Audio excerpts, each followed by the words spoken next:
What's up, y'all? It's your girl Sakina, and I'm back for another review. This is my review for The Real Housewives of Potomac. This is season 5, episode 12. So let's get right into it. Now, the episode opens up with Wendy. She's getting ready for her daughter's christening event. You know, they're doing it Nigerian style, so it's going to be a big event.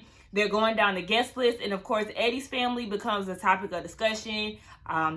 His family is not invited, and it is because of the, rift between Wendy's parents and his parents. And then he said that he didn't invite them because he doesn't want to open up old wounds. And it's just so devastating. Wendy mentioned his siblings, and as far as the baby goes, 2 of his siblings congratulated him on his newborn baby, and then the other parents, I'm sorry, not parents, but the other siblings sided with his parents, so they haven't reached out to him since all of this went down. And it's just really heartbreaking, like I said before, the fact that his family just does not give a fuck in letting something so little. And according to Wendy, his mom is intimidated by her mom, which it might be true, but it was just like, damn, okay, intimidated, all right. But, whatever.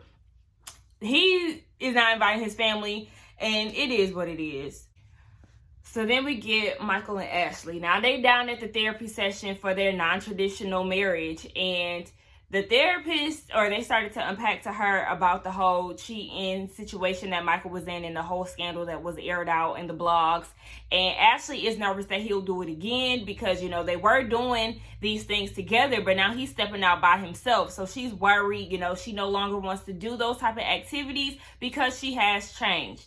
And the therapist asked him, Michael said that the reason why he started doing this is because he's feeling isolated because of the baby. The baby has definitely changed their dynamic.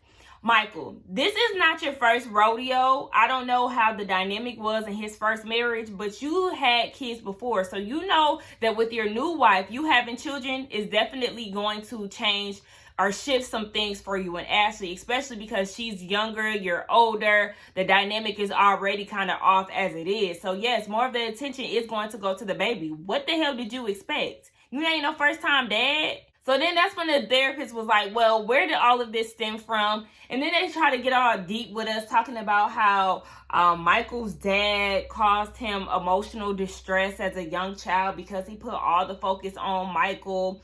Later in the episode, it basically, Ashley said that it stemmed from alcoholism. He would be nice, fuzzy, and warm, but then when the drinks hit, he geared all his focus onto Michael and started verbally abusing him and all of this. And I'm just like, so you telling me because of the way your dad handled your household, it created you to cheat on your wife? And he said that once his dad, started attacking him or whatever it was that he was doing, verbally abusing him, then he would go into a shell. So with the whole baby situation and all of this, he goes into a shell, and then he goes out and finds women because he wants to feel loved. He wants that attention. And to me, honestly, all this could very much so be true. I don't know. But to me, I was rolling my eyes the whole time. I'm just like, I'm not buying this story. I feel like a lot of men cheat, or a lot of people cheat because they want to. It don't necessarily stem from no damn childhood traumas and all of this. Like, sometimes you cheat because you want to cheat. You're fully aware of what's going on, honey. You just only saying this shit because you got caught. And as he's going into this story, Ashley is just like, oh my gosh, he's never said this to me before. And the therapist was like, okay, well, y'all need to work on being more open. Ashley said in her confessional that he more open with his feelings, so she's definitely feeling like they're coming out stronger in this. Girl, please, you just go with anything that he says, and I don't like that. I mean, she's probably just playing the field, playing the game with him, but I'm not that gullible, so I can't really, you don't have to show me. I don't care what the hell you talking about. So we might as well just hop over to when they went to Uncle Lump's house.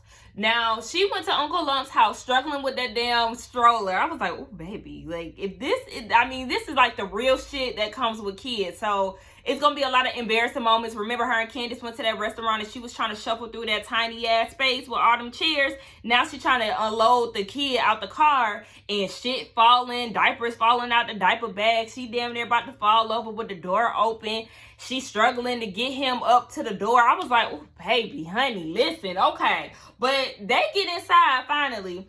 And Uncle Love have a conversation with her about, you know, everything that's going on with her. Michael, I forgot Sheila is there with her slick Rick eye patch because she got pink eyes. She's talking about her eye was oozing. I was like, ugh. So yeah, they having a conversation with her. Uncle Love is like, Michael needs to put his family before his penis.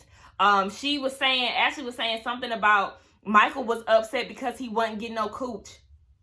Hold on, wait. Now I know Uncle Love raised you as his own. However, I wouldn't even feel comfortable saying that in front of my dad. Like, you know what I'm saying? Like, I don't want to talk about who getting into what cooch, who sliding in, who sliding out. Like, no, we ain't talking about that. But yeah, Uncle Lump was like, he need to stop worrying about his penis and worry about his family. And Uncle Lump, I do like you. I'm team Uncle Lump because, you know, Michael ain't shit. And he like to put his penis and his hand on people's asses at any given chance. Now, I know y'all seen that clip that was going around on Twitter and everywhere else now with Michael. I think it was season 1 where he was grabbing a cameraman's ass.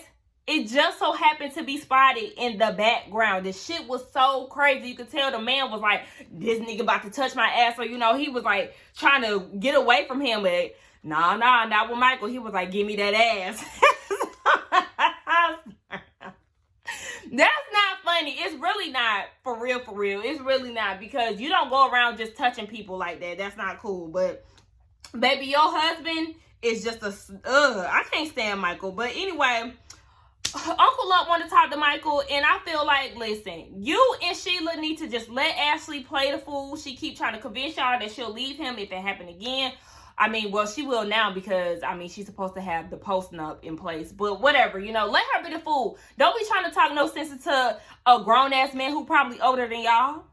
Now, we see that Karen and Ray are going on a walk, and Ray is asking her about how her visit to Surrey was. You know, she said that it was good, and then they got into the conversation of them.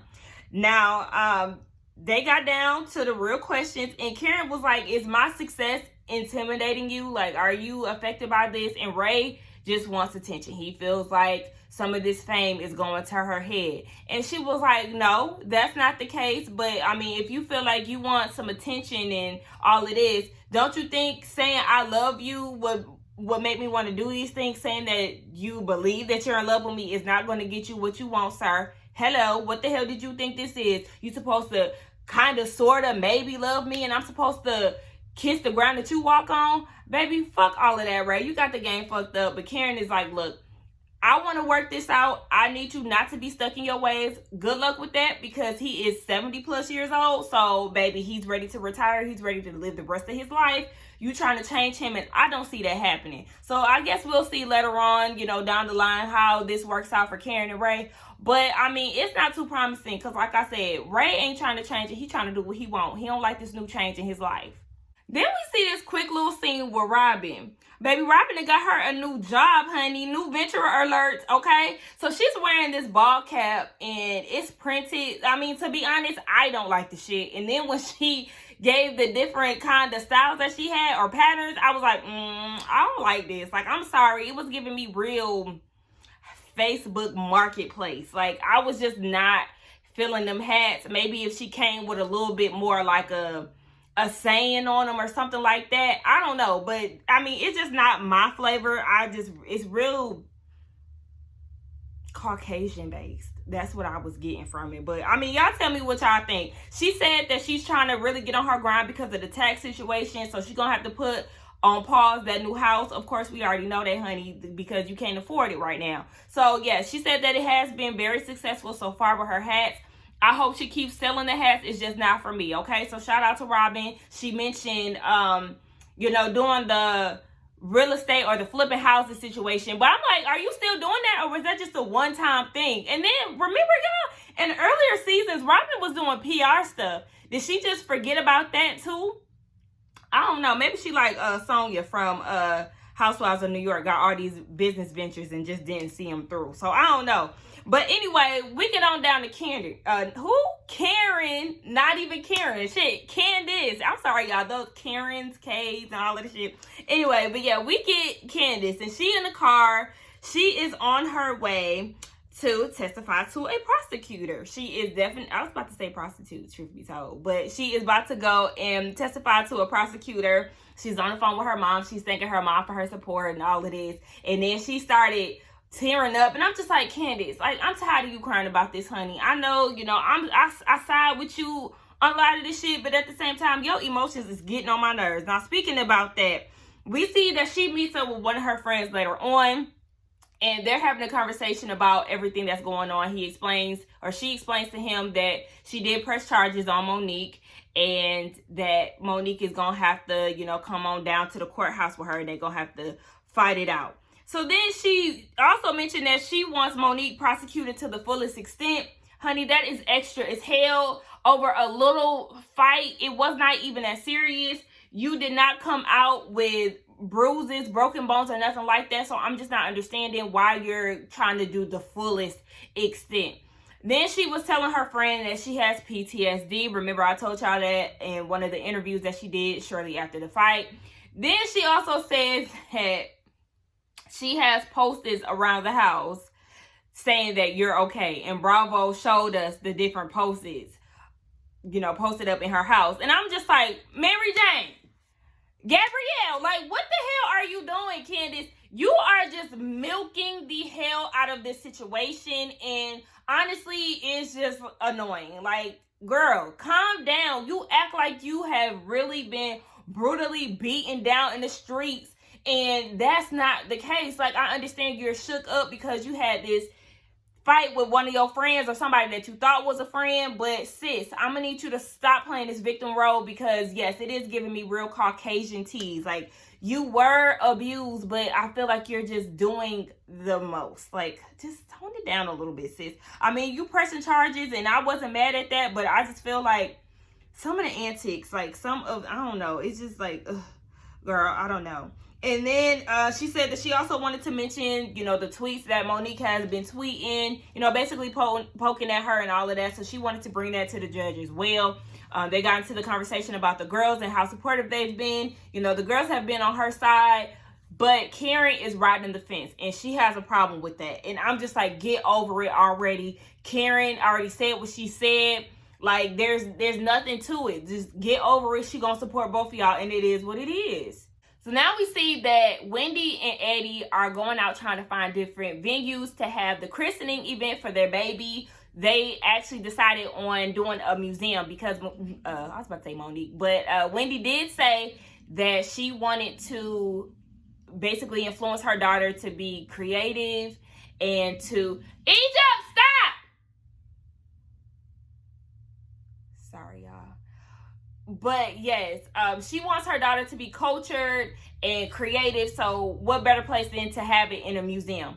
Okay, this cute. And then they talked about the whole Eddie's family situation. He is having second thoughts because he had a conversation with one of his sons, and his son was asking about his granddad. So this made him kind of reconsider, like, okay, maybe I should reach out to them. And while they were at the venue, he texted his mom and extended the invitation and told her to invite the others, I guess his siblings or whoever the case. Now we see that it is the day of the christening and everybody is getting ready. I thought it was hilarious watching Eddie get the kids together, because I was like, oh my gosh, that is how it would be. The little one had an undershirt on, and he said he was gonna be hot, and then he wanted the shirt back on, and it's just like, you got to tell kids to get ready several times.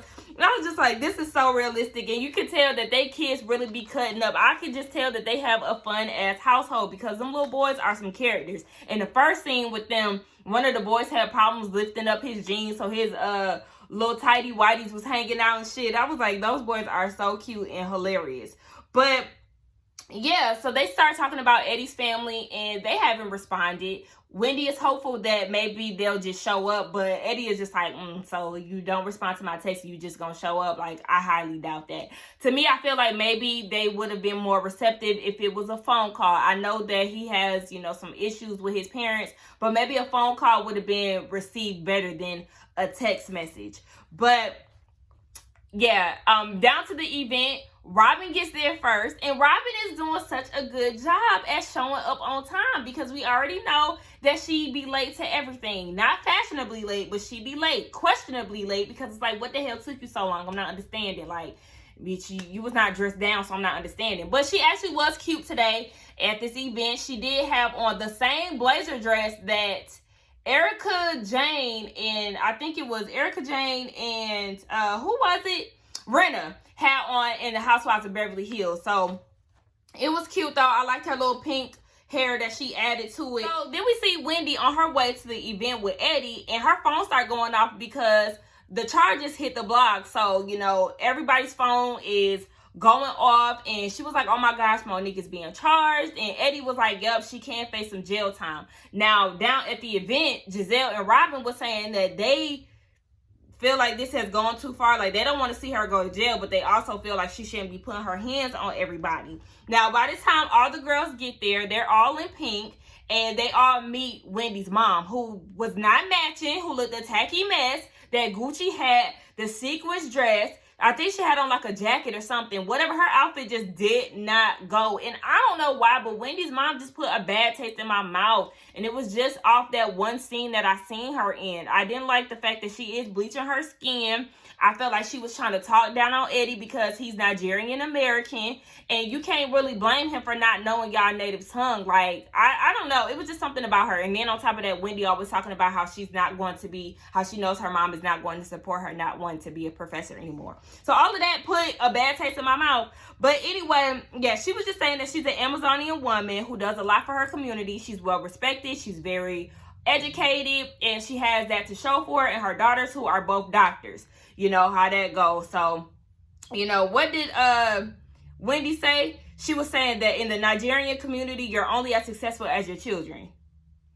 Honey, it's just too much pressure to be a Nigerian. I just feel like, oh my gosh, I know some Nigerians. Do I know the, you know, their experience? Is it similar to Wendy's? I don't, but I just feel like, I'm just African American. I don't have these problems. No, I'm just playing. Y'all let me, I'm playing. But at the same time, like I said, I don't have them problems. And then we get down to the event, like the celebration, and Eddie and Wendy and the kids, they go to the back and put on their beautiful African garb and their headpieces. They just look so nice. And you know how I feel about yellow on chocolate skin, honey, okay? Y'all know how I feel about Eddie too, so. But yes, they look so nice. And they came out and they was picking up the baby, you know, raising her in the air. And then they started showering her with money. And then Wendy and Eddie, they started to talk or give a speech to the crowd. Wendy said that she wanted her daughters to embody her mom and her sister. Remember her sister Ivy? We met her last week. And I was so happy that she did not say one of the housewives. I don't know why, but I was just like, oh my gosh, she better not say that. And I mean, it will make sense for her not to, because she's new. She don't know any of these girls like that outside of Candice. But I was just like, oh, okay. She just said the women in her life for real. Okay. So then the girls sit down to eat. Miss Dorothy is there, by the way, to support Candice. Why? I don't know, because her Chris was there too. So it's just like, girl, okay, I mean, how much support do you need? Is she supposed to be a bodyguard? But anyway, they're sitting down and they're talking about the situation. Giselle brings up the charges, and Candice was like, yeah, I want her to serve jail time. And Robyn and Giselle was like, honey, we don't want her to go to jail. That's a little too much, because she could be facing up to, I think, 5 to 12 years. So then Ashley, with her ugly ass sequins dress, gonna try to chime in and say what happened. Ashley, shut the fuck up, because you was not there. So zip it, bitch. She goes and tells Candice that she was in Monique's face. You were not there, so how the hell you gonna try to tell her that? And Robyn and Giselle was like, yeah, you was not there. Like, what the fuck is you even talking about? Candice thinks that Ashley is being paid off by Monique because she being her little mouthpiece and try to defend her for some shit that she didn't even see. So then Ashley was like, well, yeah, you've been aggressive towards me. What do this got to do with that? Like, what are you talking about? In the past that you and Candice made up, so I'm not understanding why you bringing up y'all old problems. Ashley, what are you talking about? So then Ashley goes further and was like, Why would I be paid off? I'm married to a millionaire. And Candice was like, not for long. I said, boop, bitch, she ain't lying. And anybody that want to come for Candice, y'all need to check yourselves, because Ashley is the one that started trying to poke at her or provoke her, whatever y'all like to use against, you know, to help Monique in her case. So I'm just like, Ashley, shut the fuck up. This shit didn't have nothing to do with you. Meanwhile, Candice's husband is trying to tell her to shut up, like, don't go there. You know, he all about the peace. He don't want her to be acting up. To me, it just seems like what the streets have been saying is right, as far as Monique having these tapes of Michael grabbing ass, because I'm just not understanding why Ashley is going so hard for something that she did not see. It just does not make sense to me. And it's just like, yeah, you're really caping for Monique. And I just feel like you can't fix your mouth to defend something that you were not aware of. It just seems very strange. This pact that they have between each other, and after all the shit that they've experienced in the past, as far as, you know, their beef. And then Karen goes and says that she's in the middle of the situation, and, you know, Candice feels some type of way about it. She rolling her eyes and shit. So then Candice said that Karen was supposed to talk to Monique. Karen did tell Monique that Candice is hurting and that she should apologize. But Candice is like, I don't want you to try to get a grown-ass woman to try to apologize to me. Like, she should be able to do that on her own. But Karen is like, that's not what I'm trying to do. Like, you know, I feel like if it's not genuine, I don't want it at all. Y'all know how I feel about fake-ass apologies. So, Candice, don't try to put Karen in the middle of it to try to get an apology or whatever Karen was supposed to do within that phone call. Just let it happen naturally. If it don't happen naturally, then just it is what it is. Fuck it. Don't try to force the shit. And Robyn goes and asks Karen, you know, you are in the middle, but has this fight changed your opinion of anyone? And Karen did say, yeah, but she doesn't want to reveal that until they know about everything that's going on. I feel like you've seen everything, and Karen is supposed to know what's going on behind the scenes too. She the one who gave Monique the tidbit that, you know, they were coming up with this plot line. So I'm not really understanding what she means by that.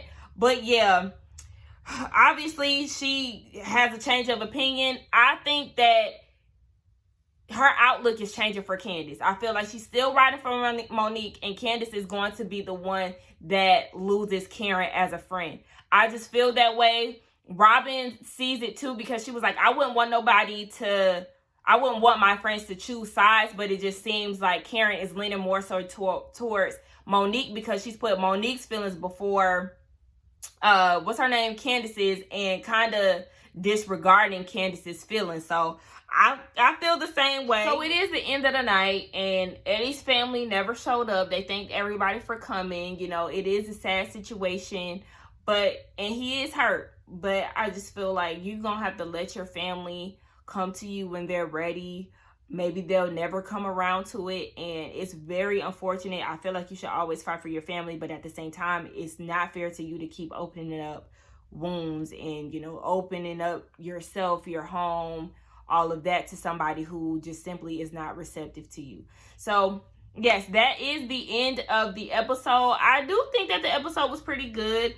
The event looked really fun. I would like to go to a Nigerian party because I've never been to one, and I feel like people who know exactly where they originated from are so blessed, so lucky, because it's a lot of us African Americans who have no connection to Africa as far as, you know, our ancestors directly. We can't go to Africa and be like, oh, look, it's Uncle Chuck. You know what I'm saying? Like, we don't have that luxury.